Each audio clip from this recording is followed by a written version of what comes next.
Here's 2 weeks after fertilizing, and the lawn greened up quite a bit.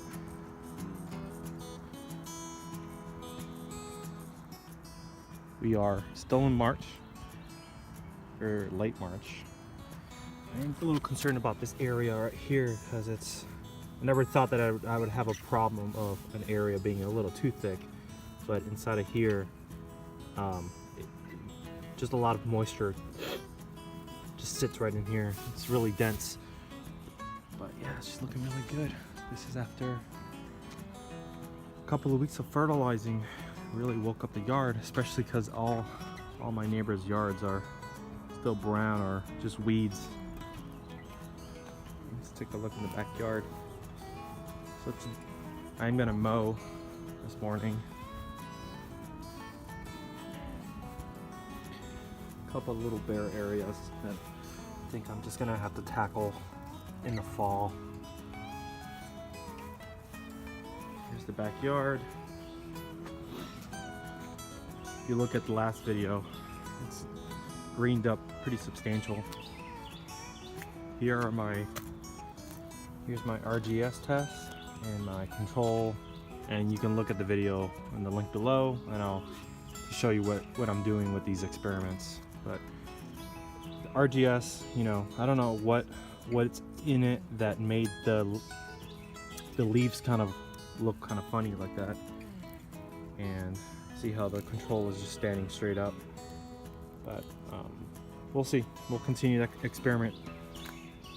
All right, today I'm going to mow. It's getting kind of shaggy.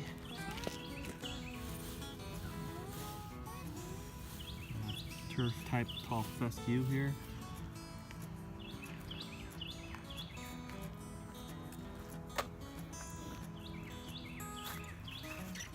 I do want to show you something.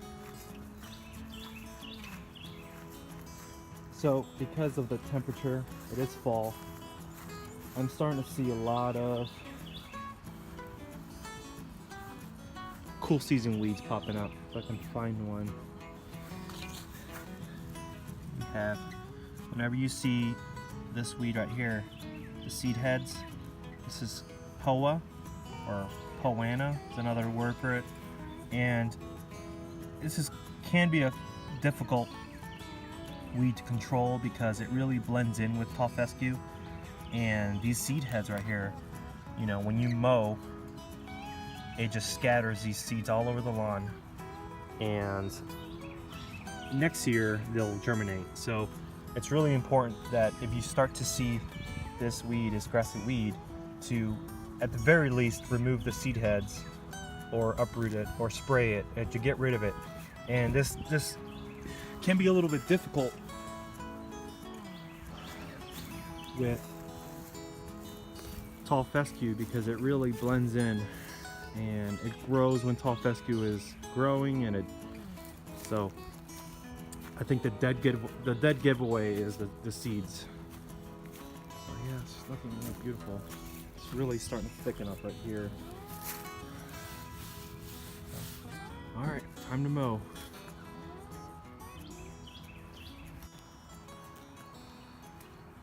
I also made this lawn roller over the weekend, and there's tons of videos online on how to make this. This is just a DIY lawn roller using a PVC pipe and some L brackets and some nuts here.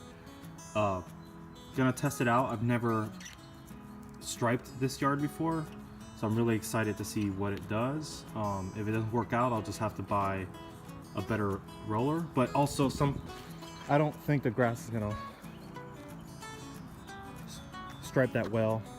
There's still a lot of grass that is not quite tall yet, that in order for you to stripe really well, you need a pretty tall grass, a good quality grass that's going to be able to lay over pretty easily. So a lot of this is just not quite up there yet. It's still very small, so this is not going to lay over.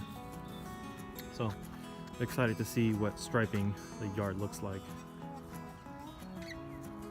I'm gonna try to stripe diagonally today to see what it does. The sun is that way, so we'll see how that looks. All right, well, forgot to play the play button. So I mowed this part. You can barely see the stripes from here, but as soon as you get to this side, there you go. It's pretty sweet. All that with a DIY lawn striper I made. Man, it came out a lot better than I thought.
I was mowing and I found, I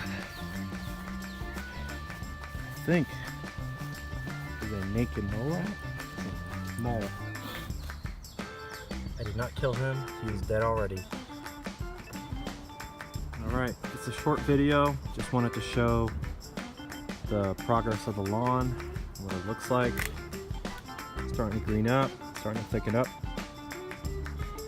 Now that we're in springtime, temperatures are rising. You know, you want to make sure that you are getting enough water on it. So we are not getting rain for about 7 days. So I'm going to water tomorrow. You want to make sure you water about 1 inch of water a week is what they recommend, and in the morning as well. All right, thanks for watching.